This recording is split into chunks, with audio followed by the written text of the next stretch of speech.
If you're selling a condominium, it is very important to understand that you will be required to provide condominium documents when a buyer makes an offer on your property and it is subject to a satisfactory review of condominium documents.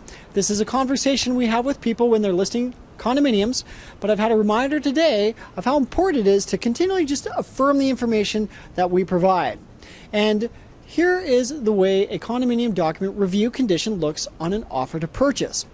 It now has a timeline that the seller will provide the condominium documents by, and then a certain date is inserted into the contract.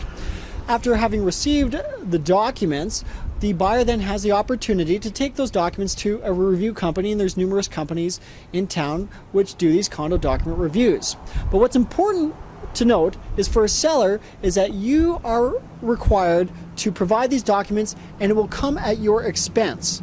Now, often when I'm listing a condominium, I'll share this information and the sellers will nod knowingly and say, yes, when we purchased, we got the condominium documents and we had someone take a look at them. Now, they might be referring to a binder similar to something like this, and such binders are often given from a builder if it's a new condo, and it shares the information that is required, but what's not as readily known is that a lot of that information in such a binder is dated material. And so when we receive a binder that's been filed away from a time when someone purchased a property, if that binder is more than a year old, there's a very likely chance that maybe 5% of the paperwork inside of that binder is actually going to be applicable for the buyer who is doing the new purchase on the condominium. Now, what can come as a surprise, and is something that we don't like to come as a surprise, and that's why I want to create this video to share to people selling condominiums, is that at that time then, you are required to get condominium documents from a management company, or if you're self-managed, providing the condominium documents as they are required. And if you are ordering them from a management company, there's a very likely chance that there's going to be a cost associated to getting this information. Very often the fees we see is between $200 to $300 to get a complete list of condominium documents from a management company.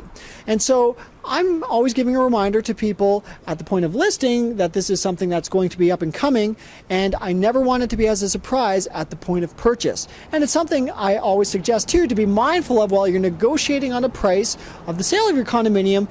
If you know that it's going to be a few $100s to order the documents, just be really comfortable with your overall costs as you're going through the process of selling your home, so that you'll know that although that $300 cost exists and is a bill you need to pay, it's all part of the transaction that leads to the bottom line, helping you sell your condominium or your home. I hope this information is helpful. I'm going to create a link here with text below at ramagegroup.tv, which provides the common condominium documents which are requested from a buyer when a purchase contract is made subject to the sale of condo document review.